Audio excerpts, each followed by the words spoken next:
Essa história é baseada nas lendas e nos relatos assustadores que ainda cercam certas regiões rurais do Brasil. Os mistérios da fazenda de São João. Na década de 1950, na região rural do interior de Minas Gerais, havia uma antiga fazenda conhecida como a Fazenda de São João. A fazenda, que já havia pertencido a várias gerações da mesma família, era cercada por histórias e lendas assustadoras. Muitos diziam que o lugar era amaldiçoado, mas ninguém sabia ao certo o motivo. A Fazenda de São João está situada nas montanhas isoladas do interior de Minas Gerais, uma região conhecida por suas paisagens exuberantes e, ao mesmo tempo, por sua atmosfera de mistério. O acesso à fazenda é feito por uma estrada de terra estreita e sinuosa, que serpenteia por entre as colinas e mata fechada. Durante o dia, a paisagem pode parecer pitoresca, mas à medida que o sol se põe, a estrada se torna sombria, quase opressiva, envolvida por uma densa neblina que surge sem aviso. A fazenda fica a cerca de 30 quilômetros da pequena cidade de Santa Cruz do Monte, um lugar pacato onde todos se conhecem. A cidade é composta por algumas poucas ruas de paralelepípedos, com casas antigas e uma igreja no centro. Os moradores mais antigos de Santa Cruz do Monte ainda sussurram sobre a fazenda de São João, como se fosse um assunto proibido, algo que deve ser evitado. Eles se referem ao lugar como amaldiçoado, alertando os forasteiros a não se aventurarem por aquelas bandas após o anoitecer. A propriedade é cercada por uma floresta densa e antiga, com árvores que parecem tocar o céu. Durante a noite, o silêncio é absoluto, interrompido apenas pelos sons noturnos da floresta e, ocasionalmente, por ruídos inexplicáveis que parecem vir da própria casa. O terreno da fazenda é vasto, com campos abandonados onde a vegetação cresceu sem controle, criando uma sensação de abandono e desolação. A casa principal é uma construção de arquitetura colonial, com paredes de taipa e telhado de cerâmica vermelha. As janelas são grandes, mas agora estão quebradas ou cobertas de poeira e teias de aranha. O ar dentro da casa é pesado, como se o próprio tempo tivesse parado ali. No quintal, uma árvore imponente, uma figueira, se destaca. Dizem que era sob essa árvore que Maria das Dores costumava passar horas, escrevendo em seu diário e olhando fixamente para o horizonte. A região em torno da fazenda de São João tem uma longa história que remonta ao período colonial. Era uma área onde pequenas vilas e fazendas surgiram durante o ciclo do ouro e, mais tarde, durante o auge do café. No entanto, com o declínio dessas indústrias, muitas fazendas foram abandonadas ou vendidas a preços baixos, atraindo aqueles que buscavam recomeçar suas vidas em lugares isolados. Ao longo dos anos, a fazenda de São João passou por vários proprietários, mas nenhum deles conseguiu permanecer por muito tempo. As lendas sobre o lugar se intensificaram com o tempo, especialmente após a morte de Maria das Dores, tornando a fazenda um local de curiosidade e medo. Muitos acreditam que a localização remota da fazenda e sua proximidade com a floresta densa contribuem para o isolamento espiritual do lugar, tornando-o mais suscetível a eventos sobrenaturais. Alguns estudiosos de fenômenos paranormais até sugeriram que a área ao redor da fazenda de São João poderia estar sobre um antigo cemitério indígena, ou que as energias do lugar foram afetadas por rituais realizados pelos primeiros colonos. Os relatos a seguir são narrados por Antônio Dias. Antônio Dias, conhecido pelos amigos como Toninho, é um homem em seus 60 anos, de voz grave e sotaque mineiro carregado, que carrega consigo um ar de sabedoria e mistério. Ele é um antigo morador de Santa Cruz do Monte, a pequena cidade mais próxima da fazenda de São João, e é amplamente respeitado pelos moradores locais. Toninho nasceu e cresceu na região e desde jovem, sempre foi fascinado pelas histórias e lendas locais. Trabalhou a maior parte de sua vida como pedreiro, ajudando a construir e restaurar as antigas casas coloniais que ainda se mantêm de pé na cidade. Ao longo dos anos, ele se tornou uma espécie de contador de histórias não oficial, reunindo amigos e vizinhos em torno de fogueiras ou mesas de bar para compartilhar os contos assombrados e lendas urbanas que ouviu ao longo de sua vida. Toninho é um homem de olhar penetrante, com cabelos grisalhos que contrastam com sua pele morena. Seus olhos carregam uma expressão de quem já viu mais do que gostaria, e suas mãos calejadas e rugosas são uma lembrança dos anos de trabalho duro. Apesar de seu jeito simples e despretensioso, há algo em sua presença que comanda respeito e atenção. Toninho tem uma conexão direta e pessoal com a fazenda de São João. Quando jovem, ele trabalhou brevemente como ajudante de um fazendeiro que tentou revitalizar a propriedade, mas desistiu após uma série de incidentes inexplicáveis. Durante esse curto período, Toninho presenciou fenômenos que ele nunca conseguiu esquecer: portas que batiam com força sozinhas, o som de correntes sendo arrastadas pelo chão de madeira, e o eco distante de um choro feminino, sempre vindo do sótão. Em uma noite, enquanto dormia em um dos quartos dos fundos da casa, Toninho acordou sentindo um peso sobre seu peito, como se alguém estivesse sentado sobre ele. Incapaz de se mover, ele viu a figura de uma mulher pálida, com olhos fundos, parada ao pé de sua cama. Ela parecia flutuar levemente, e embora sua boca estivesse imóvel, ele ouviu claramente um sussurro: "Ajude-me." Então, quando finalmente conseguiu se mexer, a figura desapareceu, mas o frio gélido na sala permaneceu. Esse evento foi o suficiente para fazer Toninho deixar o trabalho na fazenda e nunca mais retornar. Ele se tornou um dos poucos na cidade que ousam falar abertamente sobre a fazenda de São João e a história trágica de Maria das Dores. Anos mais tarde, com a chegada da era digital, Toninho percebeu que suas histórias poderiam alcançar um público muito maior se fossem compartilhadas online. Ele começou a colaborar com canais de YouTube dedicados a narrativas de terror e mistério, fornecendo seu vasto conhecimento sobre lendas locais e sua própria experiência com o sobrenatural.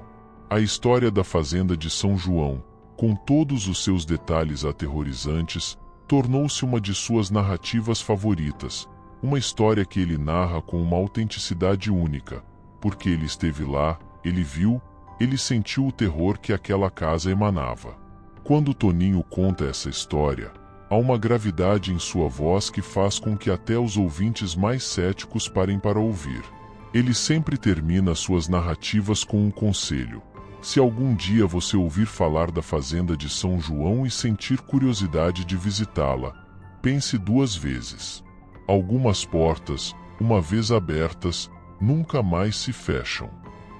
Os relatos de assombrações começaram após a morte trágica de Maria das Dores, uma jovem que vivia na fazenda com sua família. Ela foi encontrada morta em seu quarto, com uma expressão de horror congelada no rosto e sem qualquer sinal de violência física. Acreditava-se que ela havia morrido de medo, mas do que exatamente, ninguém sabia. Após sua morte, a fazenda foi abandonada pela família, que não suportava mais o clima pesado e os estranhos acontecimentos que seguiam a tragédia. Maria das Dores era uma jovem de beleza etérea, conhecida por sua bondade e por uma aura de tristeza que a rodeava. Ela vivia na fazenda de São João com seus pais e irmãos, mas desde cedo era evidente que algo a perturbava. Maria era frequentemente vista vagando pelos arredores da fazenda, sempre com um olhar distante, como se estivesse assombrada por algo invisível. Os vizinhos e trabalhadores da fazenda falavam em sussurros sobre as coisas estranhas que aconteciam sempre que Maria estava por perto. Animais ficavam inquietos, objetos caíam sem explicação, e uma sensação de frio percorria o ambiente, mesmo nos dias mais quentes. Com o passar do tempo, a saúde mental de Maria começou a deteriorar. Ela dizia ouvir vozes, sussurros que a chamavam pelo nome, e ver sombras que ninguém mais podia ver. A família, preocupada, chamou médicos e padres, mas nada parecia aliviar o tormento de Maria.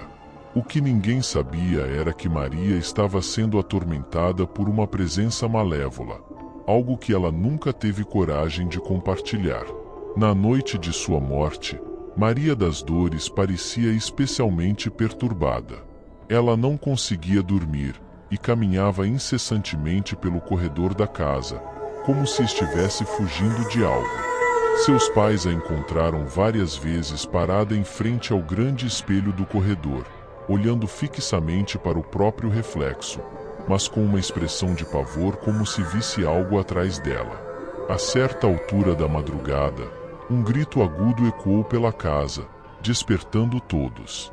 Os irmãos de Maria correram para o quarto dela, mas a porta estava trancada. O pai forçou a entrada, e o que encontrou o deixou aterrorizado. Maria estava deitada na cama, com os olhos arregalados e uma expressão de puro horror congelada em seu rosto. Ela estava morta, mas não havia sinal de violência física. O que assustou ainda mais a família foi o ambiente ao redor do corpo de Maria. As paredes do quarto estavam cobertas por arranhões profundos, como se algo ou alguém tivesse lutado para sair. O espelho do quarto estava trincado, com uma fina camada de gelo cobrindo sua superfície, mesmo sendo uma noite quente. No chão, havia marcas de unhas, como se Maria tivesse tentado se agarrar desesperadamente ao chão, resistindo a uma força invisível que a arrastava para a morte. Após a morte de Maria, a família encontrou um diário escondido debaixo do colchão dela. Nas páginas, Maria descrevia as visitas noturnas de uma presença sombria, que aparecia no espelho do corredor e depois se materializava em seu quarto. Essa entidade, segundo Maria, era um espírito atormentado que exigia algo dela, algo que ela não conseguia entender. As últimas páginas do diário estavam rabiscadas de forma caótica, com desenhos de figuras distorcidas e palavras desconexas que indicavam que Maria estava em um estado de completo desespero. Uma das últimas entradas, escrita pouco antes de sua morte, dizia: "Ela vem esta noite. Eu não posso fugir. Ela quer minha alma. Não há escapatória." Após a descoberta do diário, a família ficou convencida de que Maria havia sido vítima de uma possessão ou de algum tipo de maldição. O padre da região foi chamado para realizar uma missa de exorcismo, mas a casa já estava tão tomada pela presença maligna que as paredes vibravam durante o rito, e as velas apagaram sozinhas, deixando a sala em completa escuridão. Com o passar do tempo, a história da morte de Maria das Dores se espalhou pela região, e a fazenda foi gradualmente abandonada. Os poucos que ousaram entrar na casa depois disso relataram ouvir os mesmos sussurros que Maria descrevia em seu diário, e ver uma figura feminina refletida nos espelhos, sempre com a expressão de pavor congelada em seu rosto. Até hoje, acredita-se que o espírito de Maria das Dores esteja preso na fazenda de São João, buscando libertação do tormento que a levou à morte. E aqueles que se aventuram a explorar a casa, dizem que ela ainda aparece nos espelhos, uma alma presa entre o mundo dos vivos e dos mortos, esperando que alguém finalmente a liberte de seu sofrimento eterno. Alguns anos depois desses acontecimentos, a fazenda foi comprada por um homem chamado Joaquim, que, descrente das lendas locais, decidiu transformar o lugar em uma próspera propriedade agrícola. Joaquim se mudou para a fazenda com sua esposa, Ana, e seus 2 filhos pequenos. No início, tudo parecia normal, mas logo começaram a ocorrer eventos inexplicáveis. Na primeira semana, Joaquim começou a notar pequenos incidentes que ele inicialmente atribuiu à idade da casa. Portas que se fechavam sozinhas, barulhos de passos ecoando pelo assoalho durante a madrugada, e sombras fugazes que pareciam espreitar nos cantos de seu campo de visão. Ele não mencionou nada à sua esposa Ana, querendo evitar que ela se preocupasse. Enquanto os adultos tentavam se ajustar ao novo ambiente, as crianças, Lucas e Clara, começaram a ter pesadelos recorrentes. Eles falavam de um menino triste que os observava do pé de suas camas. Lucas, o mais velho, descreveu o menino como sendo pálido, com olhos fundos e escuros e vestindo roupas antigas.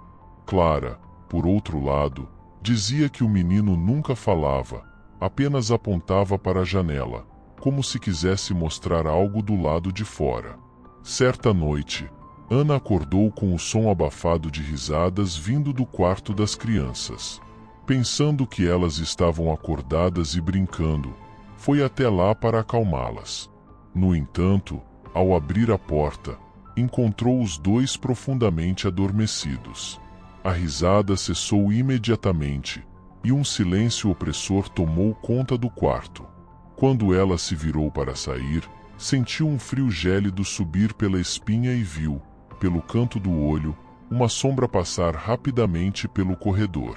Com o passar das semanas, os fenômenos se intensificaram.